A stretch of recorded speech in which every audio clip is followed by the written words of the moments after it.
Hello ladies and gentlemen, and welcome back to Disco Elysium. We are currently in the harbour, going to meet the leader of this place, but there is a man over here that I would like to speak to. Everett, that's his name. We're going to meet Everett if we can.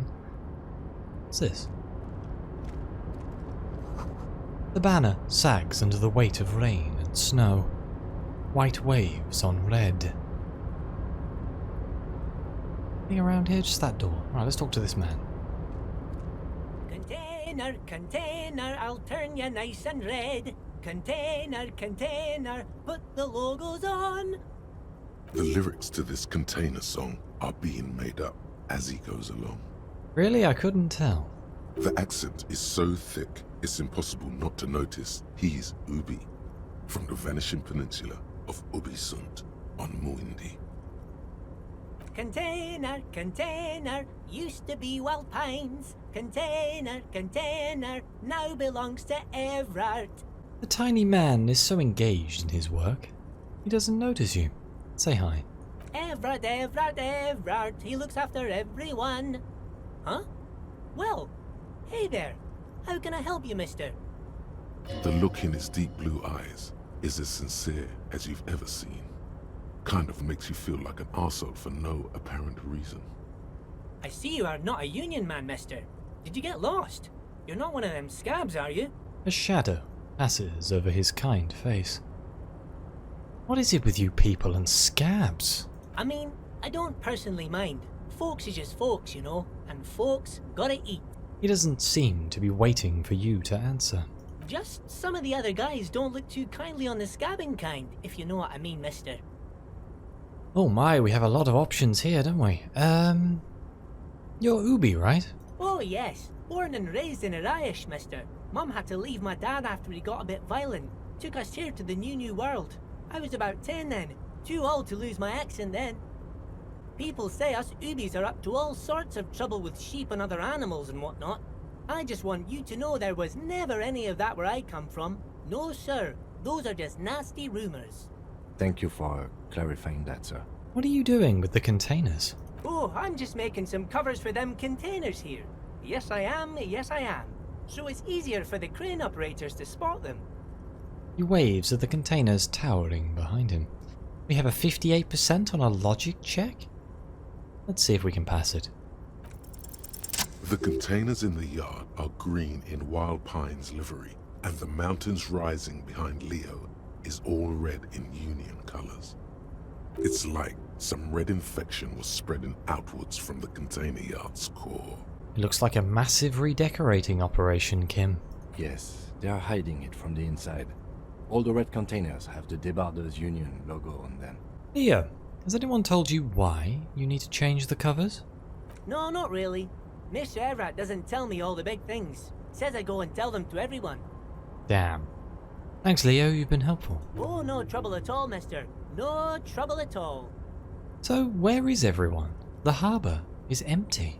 Oh, most of the guys are down at the gates, keeping the scabs from coming in. He leans in with a confidential look. We're on a strike. The whole union is. You don't have to work when you're on strike. Ha! We haven't worked for 2 months now. So no one is working? Not everyone is down there, of course. Mr. Everard is in his office, where he always is, and Jean-Luc is guarding the gate. But Titus and his boys got into some drunken trouble and Everard sent them on a nice vacation, for a week or so. He stops, but seems eager to tell you more. What kind of trouble did this Titus and his friends get into? Oh, I'm not really supposed to talk about that. That's union business. He smiles and leans closer. Him and his boys stirred up something in town.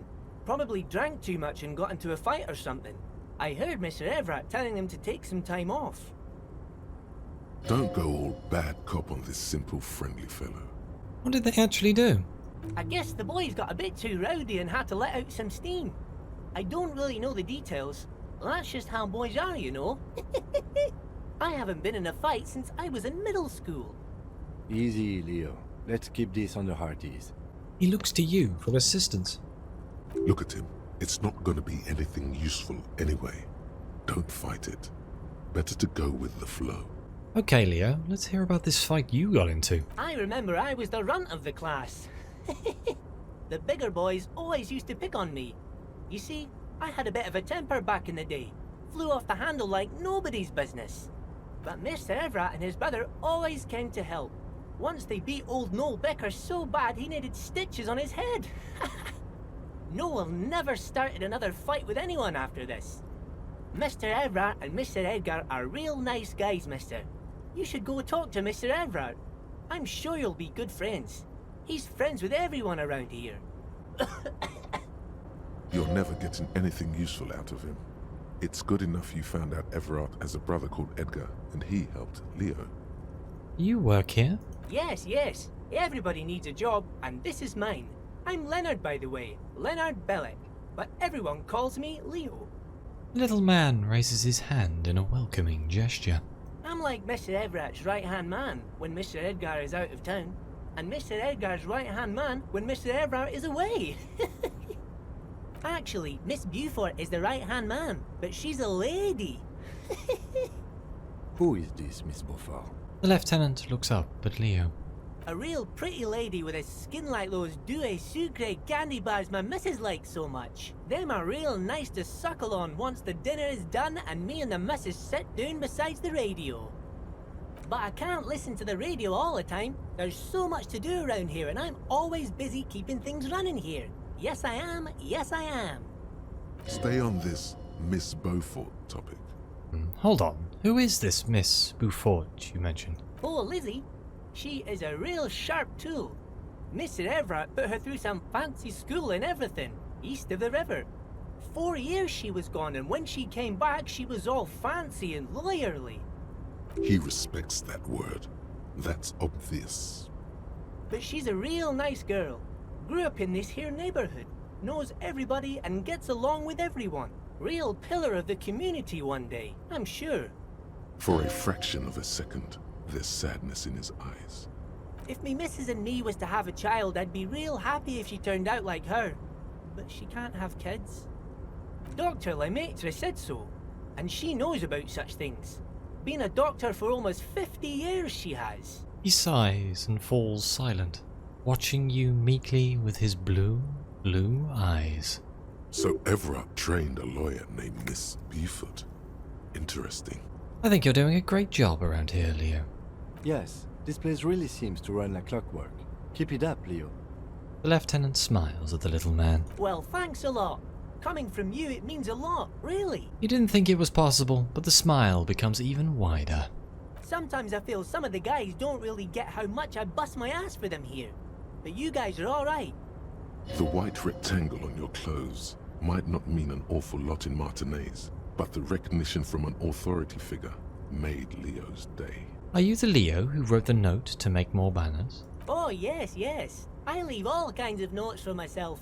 That old head of mine ain't so good at keeping things in no more. I almost forgot about the borscht. What was that about the borscht? Oh, yes. I've been taking special whirling borscht to the men every day since the strike started. It's very, very good. Makes a man feel so warm and happy. I feel like I could take on Mr. Renadan's boar dogs every time the lunch is done. What do you mean by taking this soup to the men? Is it for striking? Yes, yes. I'm taking it to them. The borscht keeps them happy and in fighting spirits. Makes you all warm inside. They brew it in the whirling in rags. Hold up, who makes it in the whirling? Oh, the whirling's cook. He makes it. Them is always talking with Mr. Manana in that weird language and laughing together. He doesn't speak what we speak. He's from Grad. Something's off about this borscht. I'm gonna look into it. Oh, sure, mister. Sure. You do that. Yes, sir. What's in that container over there? You point to the container suspended from the crane arm. Oh, that one. That should be empty as far as I know. Lots of containers here have nothing in them. They're just waiting to be loaded up. Told you. Quiet, Kim. I was intrigued.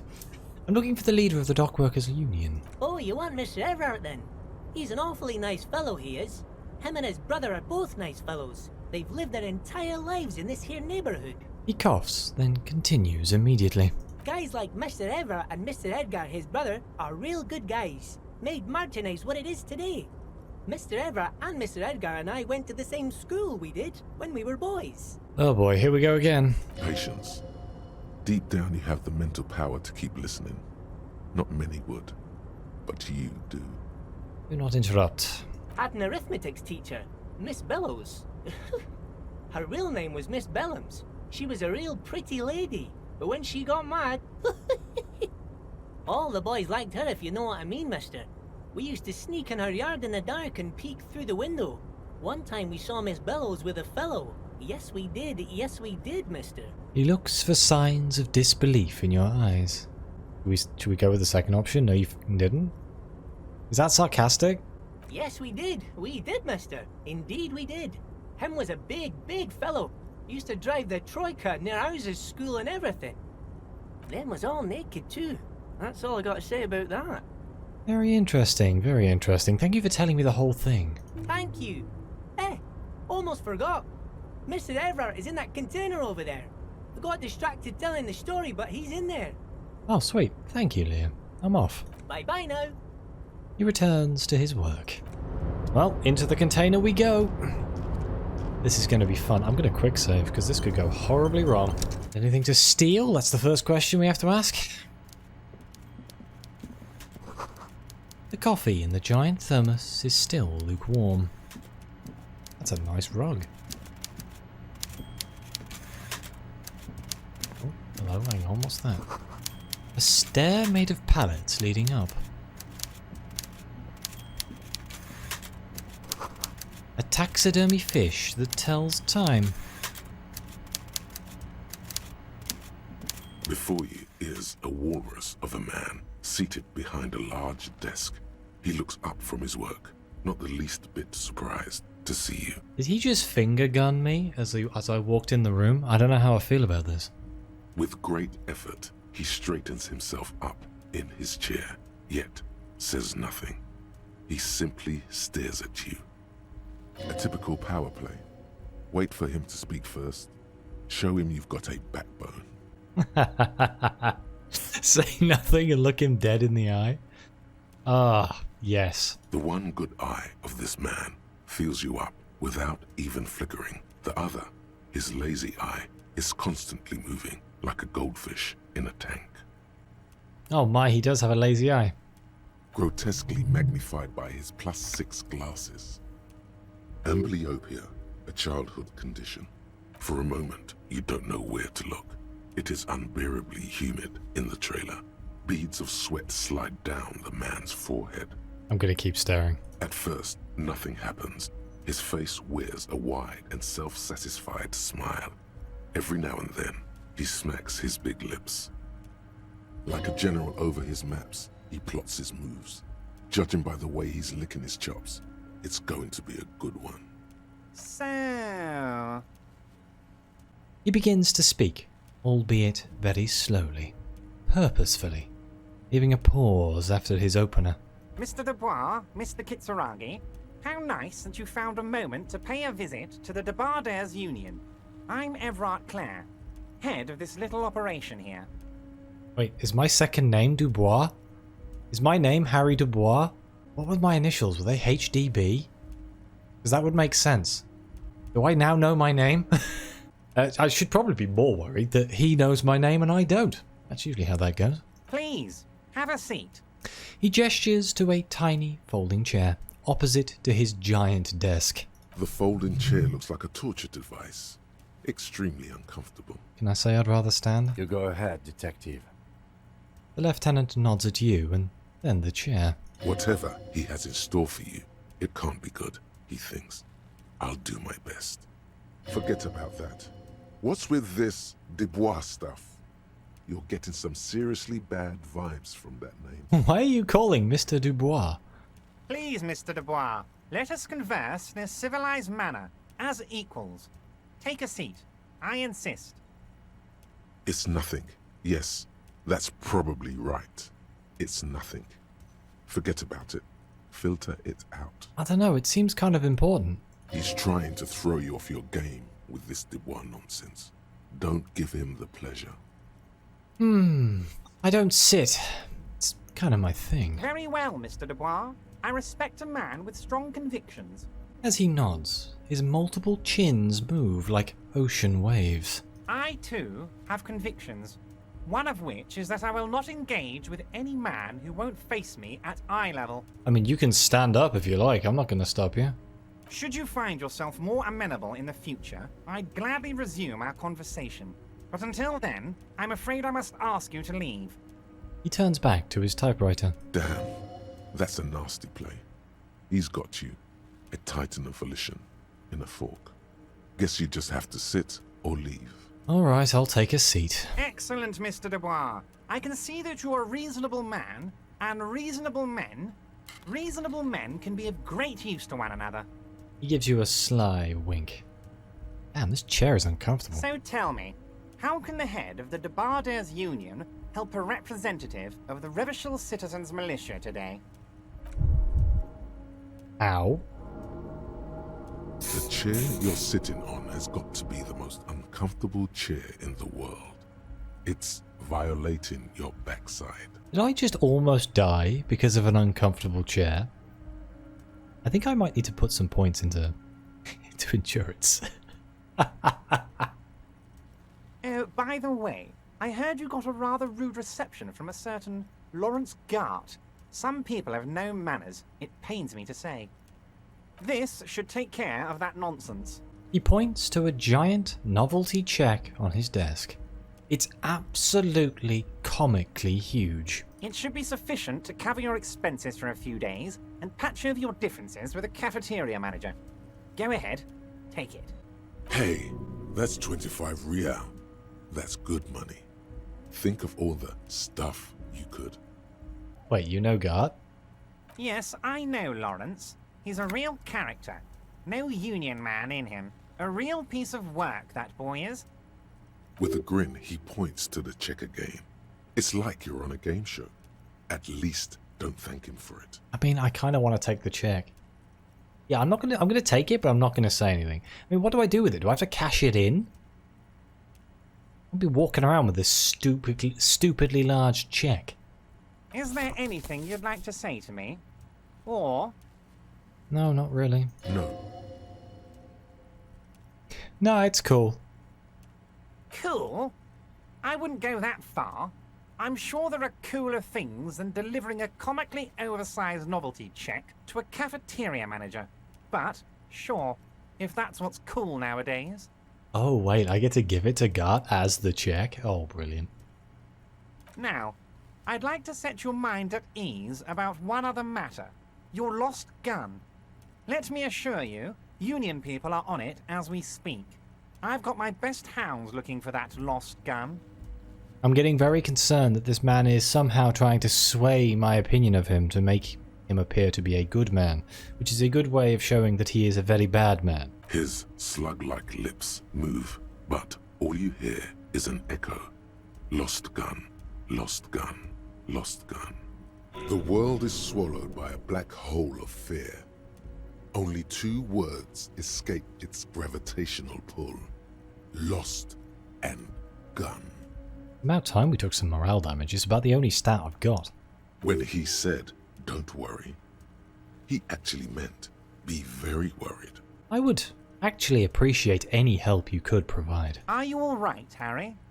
You seem anxious. Don't be. Everything's going to be all right. Harry? Yeah, Harry Dubois. He knows my name. Now I know my name. We have power. It's not like you left it loaded. You didn't lose a loaded gun. Local children aren't out there playing with it right now, pointing it into their own mouths. It's in a safe place. I just know it. I have a feeling everything's going to be all right. Okay, so we have a composure challenge. Which is very low, because I took the check. I didn't say thanks for it, which is a +1, so that those two cancel each other out. The chair is killing me, and I have the side effect spooks. So I'm going to turn to Kim. Kim. Officer, we will deal with this later. We don't need Mr. Clare's help with this. I wouldn't be so sure about that. Oh god. I gotta try and pass this composure check. 3%, you never know. God, you're sweating. Your knee is jerking. You're about to cry, aren't you? You're about to cry because you lost your gun and those children are gonna shoot themselves with it. Should we try to stay cool, or should we say, so what? Men can cry too. So what? You want to cry? God, you're weak. Whatever you do, don't cry. He'll think you're disgusting. Mr. Dubois, you don't look so good. What is this, Mr. Dubois? He keeps repeating. What is he trying to pull here? You need to cool the fuck down. Chill. Mr. Dubois! Mr. Dubois! Harry! A large man snaps his fingers, but to no effect. You're in some stupor. Keep sliding down the chair like a jello shot, or there are no Harrys. Let your mind go to your safe space. Let's keep sliding down the chair. While Everard is distracted by your odd behavior, the lieutenant's eyes are mapping everything around you. The folder, desk, papers on the wall. Oh, let's go. Kim, you hero. Mr. Dubois, are you okay? Can I get you a glass of water or something? Are you having some kind of medical emergency? Maybe you could use your hands somehow, in a kind of throw-in motion, like you're throwing that Mr. Dubois act right back at him. He's Mr. Dubois. Ah, I'm as good as it gets. Mr. Dubois, vaguely gesture with your hands above your head. Oh yeah, man, I'm fucking great. Keep sliding. Actually, this chair is uncomfortable. I could use that glass of water. Let's do that. What an odd demonstration of... you got me, Harry. I don't even know what. As entertaining as it was, I'm afraid we're wasting our time. And I'm an extremely busy man, as I'm sure you are too. Okay, enough. We are here to ask you some questions pertaining to a murder investigation. Quick, here's your window. Get yourself together and ask him questions. Police officer questions. It is about time to stop embarrassing yourself. Questions will help you regain some of your lost dignity. Aren't you going to ask me how I got in? Harry, honestly, I'm just relieved you didn't get a hernia. A man your age... Oh my god, where's this going? A man my age? What are you implying? I'm at the peak of my abilities. I too am surprised by my resilience and athleticism of this tool I've been provided with. Tap my chest. My body's going to break down any moment now. Probably pushed it to the limit. Or enough wackiness. Let's get back to business. Let's just say nothing. The big man peers at you over the rims of his glasses for a moment, then interlaces his fingers and rests his chin on his hands. Anyway, I assure you, I am a very well-informed man. Information reaches me before I even get the chance to request it. You called me Mr. Dubois. Why? Of course. Let us dispatch with the formalities. You call me Everard, I call you Harry. That's what the hanged corpse called you. Harry. That's really my name? My God, so it's true. I didn't want to believe it, but you are a fantastic science fiction amnesiac cop, aren't you? What are the odds of that? I think the odds of that are very low. It might be a good idea to hide your confusion. I mean, see what his game is first. My memory is fine. I'm just testing you. So good to hear that, Harry. Apparently my sources were wrong. However, if you did have a spot of memory trouble, I could help you out. With my big fat folder. The one that I can maybe steal? I will totally steal that. Words flow like a river of honey from his lips.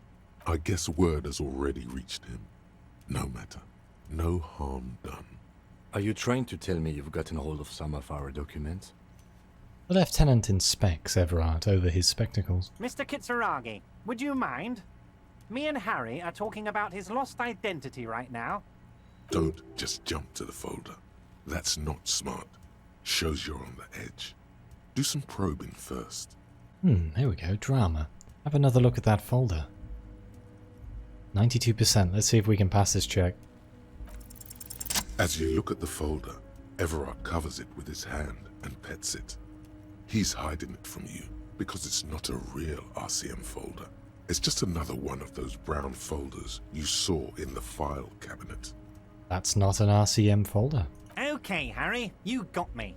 This is from the Census Bureau, not the RCM. Those Census Bureau people are absolutely corrupt. You should do something about them. He got the name from the Census Bureau, and everything else from your actions here in Martinez. Really takes the magic out of it, doesn't it? Yes, Mr. Kitsuragi from the Census Bureau. Like I said, now I'm actually a very busy man, so is there anything else I can do for you, Harry? That means he doesn't really know anything about you. A pity. The mystery of you will have to remain a mystery for the time being. So the Census Bureau says my name is Harry Dubois? Yes, that's what I said. Try to keep up, okay? Let's move on. I'm not going to talk about my lost gun just yet. I want to talk about the hanging. Oh, of course. That's your main thing here. That's why you're in Martinez. I know everything that goes on around here, and I would love to discuss it with you. I mean, it's no secret that the lynching is connected to the strike. So much to talk about. Honestly, it's been weighing on me so heavily. I understand you need to interview me. I sense there's a but coming. But there's a thing that's been keeping me up at night.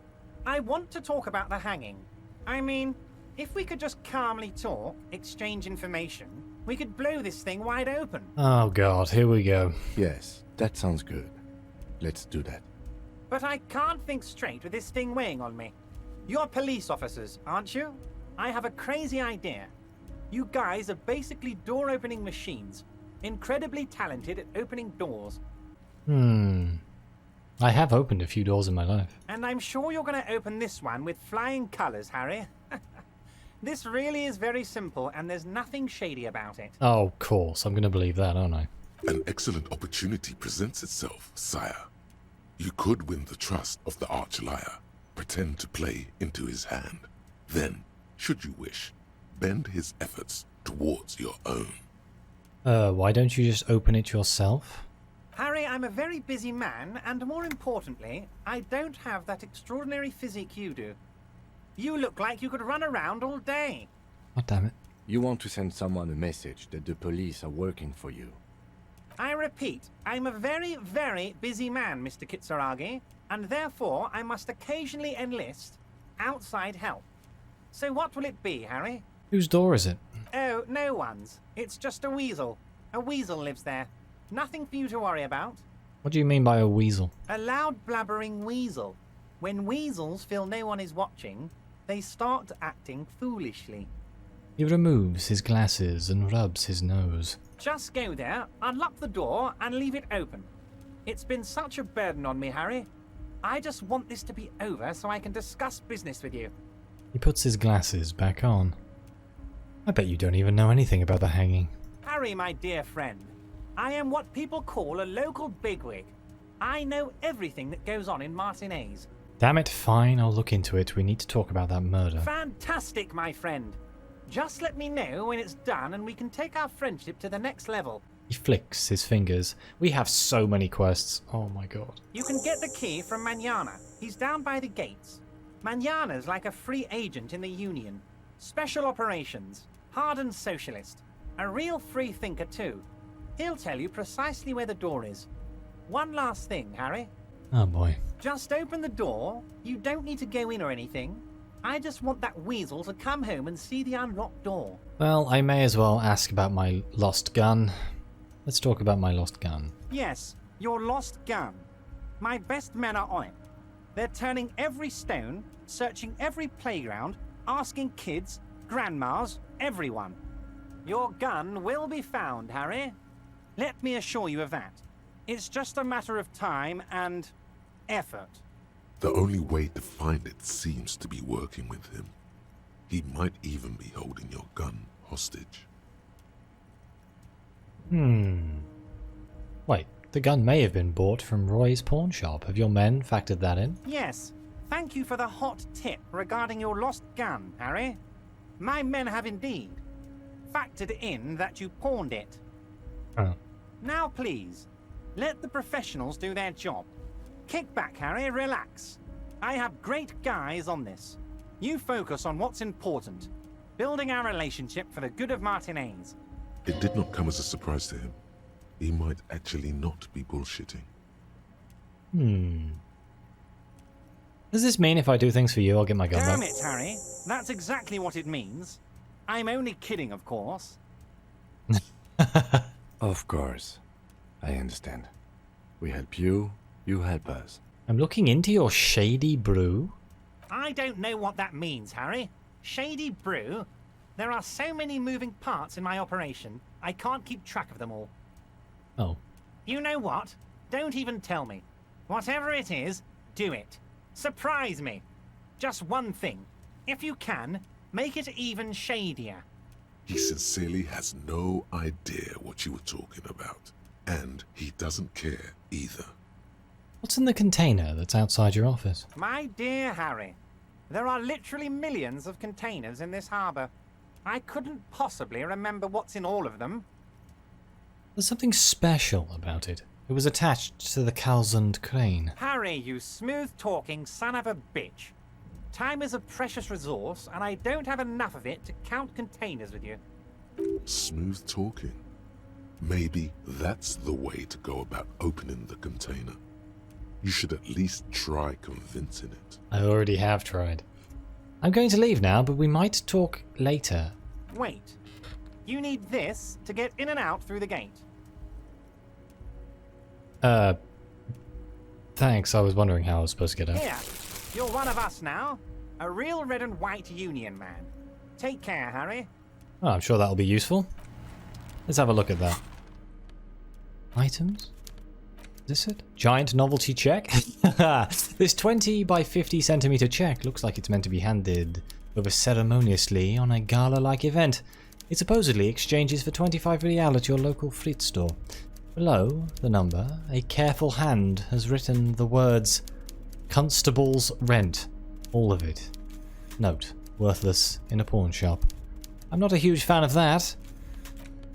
A photo of a couple. What else did we get?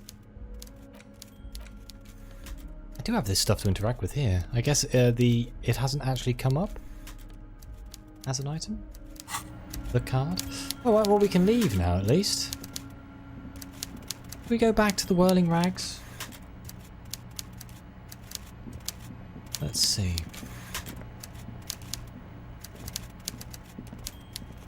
I do have the book I still need to read as well. Do you know what? I'm gonna do that. I'm gonna leave his office so I don't have to listen to that goddamn typewriter. Now I think about it, the harbour ain't exactly a better soundscape. All I can hear is the whirring of machinery out here. Money? Oh my god, I miss money. I will happily take that. Right, how the hell do I get out of here?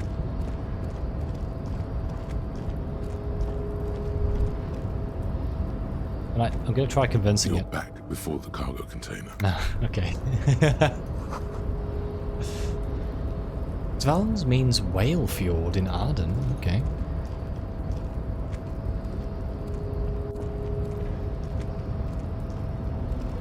You know, I genuinely don't know how to get out of here. I haven't put much thought into this. Can I click over here and somehow... No, that's just the man. Oh, wait, I know. I know how to get out of here.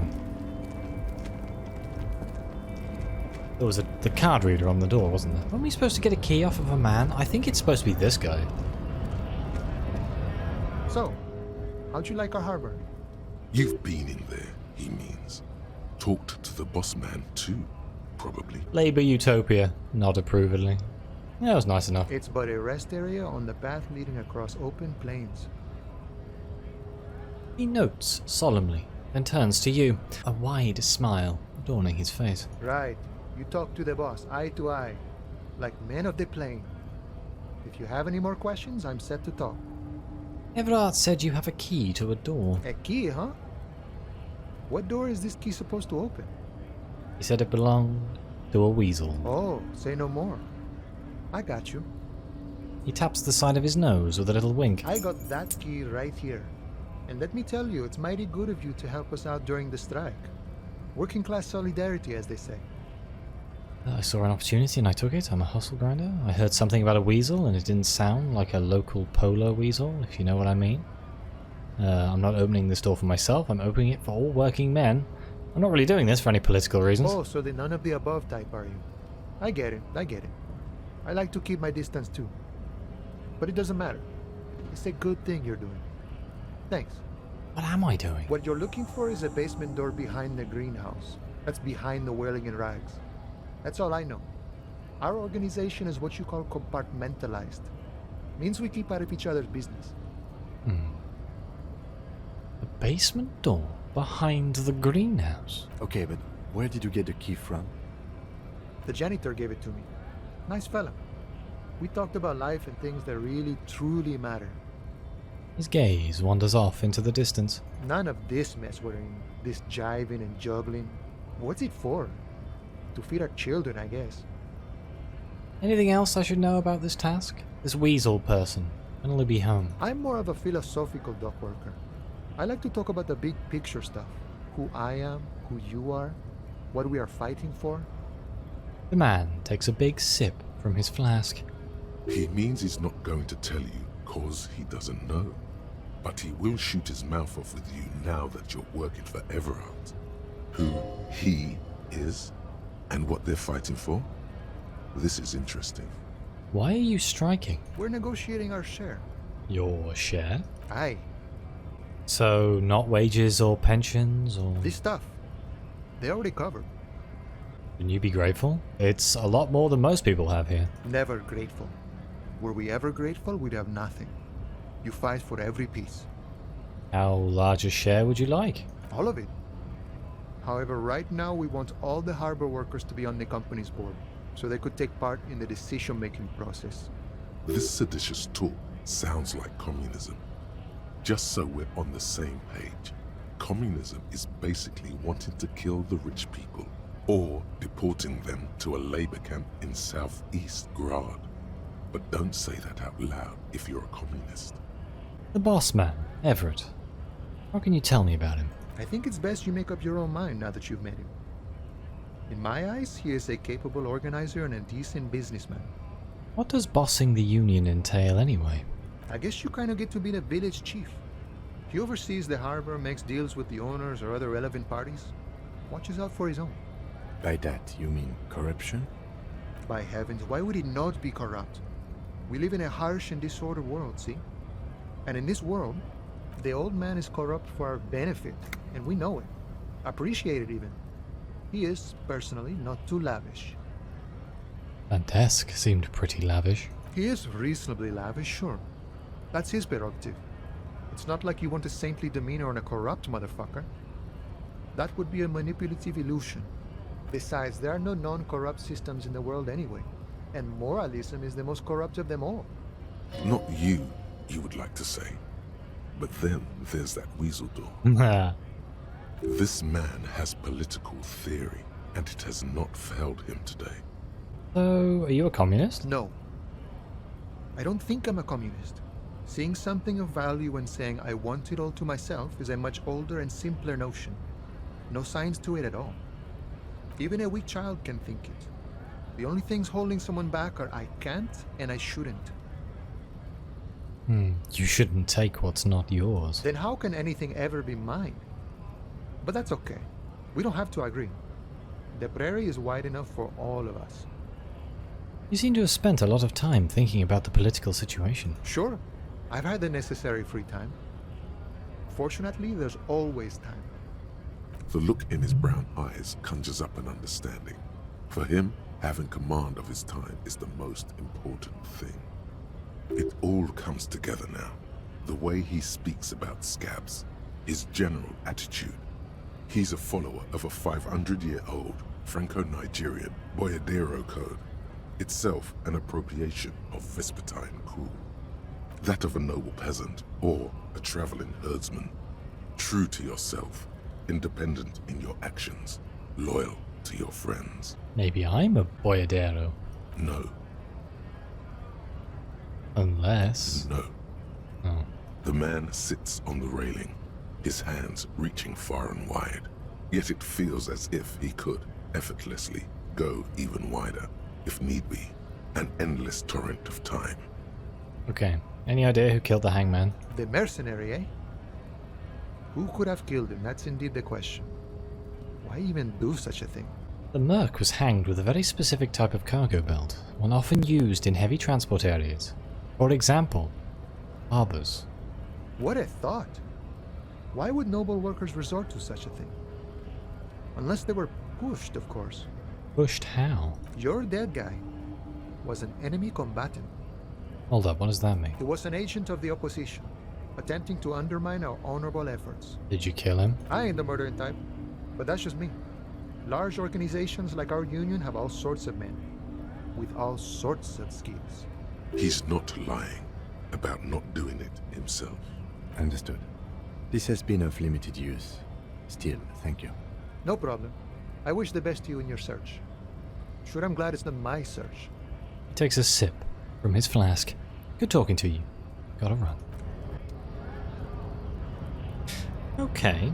Well, I think this episode is coming up to near the end here. So in the next episode, I guess I will run to the Whirling in Rags. We're going to hand in our novelty check. And then take a look at this giant list of quests and see what's going on. We also have looking into the Borscht. That should be in the Whirling in Rags, but that will be at 1 o'clock the kitchen opens. We still need to talk to the Union men in the Whirling in Rags. We need to run the number on the victim's armor. We should have that by now because it's been a day. And we still need to go back to the doomed commercial area. Damn. I have so many things. I don't need to worry about Race Enigma anymore, thank God. I haven't found any of the armor pieces, and I still haven't found out who put the clothes in the trash. Or who made the call. We have lots of loose ends. Oh, I forgot. I picked up a map like 3 episodes ago, and I never looked at it. There it is. It doesn't really help that much, does it? Apparently I'm at the Martinez waterfront. There's the fisherman's shacks. The church. Oh my, there's a lot of stuff here. If I can go over here, we have a lot to explore that we've never done. Look at some of these places here. Look at these things we haven't done either. The punch clock in the payphone. The damaged ledger. Oh, can I open the damaged ledger? Hang on. Before I end the episode, I'm really bad at ending these. It's terrible. To interact, ledger. It's the ledger you found in the trash. A cabbage of papers hanging from the board, with the permeables drawer inside. It's barely held together by a clip, then made complete by the faint smell of urinal cleaner. Let's see if we can open the hidden compartment. Just relax. The 2 sides of the board are slightly misaligned, like a drawer that's come off the slides. All you need to do is bend the plastic on your knee, slowly. The slides snap back into place. It should be possible to just, Slide the drawer open? Without resistance or sound, the 2 panels move against each other. The compartment is now open. What's inside? 2 ticket stubs and a handmade postcard. Oh. I was like, there's a small part of me that was hoping my police badge might be in there. Pick up the sticker stubs? 2 octopuses are smiling, reaching their tentacles toward each other in the colored pencil drawings. The tickets permit access to the zoo in Revachol East. The aquarium costs extra. These let you go there too. Oh, wonderful. What's the card? Thin wax paper has been glued to a piece of cardboard. Sounds like leaves rustling when you pick it up. You see violet flowers, floral patterns, patches of glue. Smell it? It smells of chewing gum, apricot flavored. A touch of cinnamon, the end of summer. You think the label says tutti frutti. Open it? Familiar handwriting lines the inside of the card. Looped, round letters in a woman's hand. A young woman in her 20s. There is care, effort, and a smile, you think. Although that is not something you can read from someone's handwriting. Harry, it begins. You're already reading. I wanted to write you a letter so you can read it when you wake up. Maybe it will make you happy. Throw it away, please. Keep reading. Your hand shakes holding the card. Every morning when I step out and you're asleep behind me, It says, I find a little piece of sadness in me. I carry it in my chest, down Voyager Road. Every step I take, it grows. By the time I reach the fuel station, it has filled me entirely. I step onto the light rail and look back. Sparks fall from the bow collector. I know it will be like this until late afternoon, when I get off the 42 and walk back to you. Keep reading. You. Every step I take will get lighter. It almost makes me run. Sometimes I do. I can't believe I met you. I can't believe the happiness I feel with you. You have a vast, vast soul, and I will always, always, always come back to it. Keep reading. Kisses, kisses, kisses. You feel the air sucked out of your lungs and the blood sucked out of your head. Everything around you gets dark. Small white dots appear. You feel the ledger slip from your hand. Fall sideways. Uh-oh. What have I done? There is nothing. Again. Nothing? Nothing sad, brother. No treachery, just blackout. Lie there? Just lie there? Passed out? Well, almost nothing. There is the ground below you, that's still there. And the small light that's on, fluttering, somewhere in the basal ganglia. Who's that? That's me. Blue eyes, that's me. And who is that? Who was what? He speaks of the sickening longing, the unwell emotion. Even in the darkness, he's grasping for it. Still trying to hold on to the great sorrows slipping in the water. Slimy. No, I was cool. I'm cool. The cool when you're dead, brother. Here in the paleo-mammalian cortex, we call it the shadow. Because it's always there. Was that the X something? The... Bloated corpse of the past resurfacing. It was beautiful. Beautiful. Believe me, stupid ape, its lack of beauty was not the problem. Where is Voyager Road? There is no Voyager Road. There are no roads, no houses, no lights in the windows. It's all on pause. So my name is Harry? Your name is fuck all. It certainly ain't Harry. Then what is it? Your name is passed out on the ground, dragged around by one of the other evil apes. They're taking you somewhere. Enough. Just lie there, motionless. You think they would let you? Until you disintegrate into biomolecules? No. Someone is breathing on your face now, inspecting your pupils, stupid idiot. What is that? It's cold. Yes, they're pouring something on you.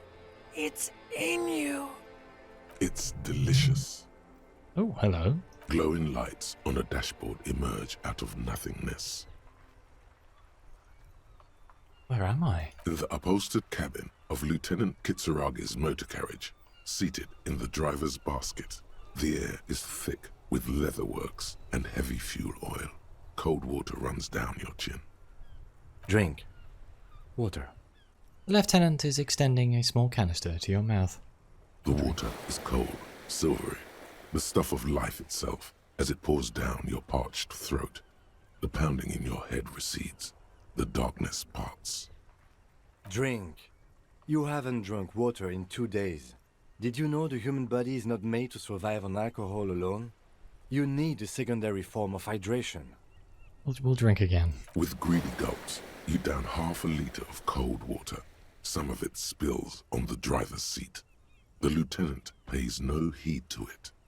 What happened? I should ask you the same. You were reading your paperwork. Then you passed out. I carried you to my kinema to take you to a hospital. Then you came to. How long was I out? 10 minutes, maybe. I came in contact with the burnt-out ruins of the past, Lieutenant. That does sometimes happen. He hands you the remains of your ledger. He replies with such understanding It's as if the burnt-out ruins of the past were an occupational hazard. Athlete's foot for cops. You dropped these. Are you okay to proceed? Let's solve this case. Good. The Ledger of Failure and Hatred is a special item that can be used both as an interactable and a tool equipped in your held slot for skill bonuses. Find it under the Tools tab in your inventory. Wait, what does it do? It's evolved. Oh wow, so I lose authority but I gain Inland Empire and empathy? This is the same ledger you found in the trash, only worse somehow. Makes you think about the letter, about the woman's handwriting, about not wanting to get out of bed in the morning. But I really must end this episode, so thank you all very much for watching. Please like, subscribe, let me know what you think. Your comments are greatly appreciated. And as always, I'll see you next time.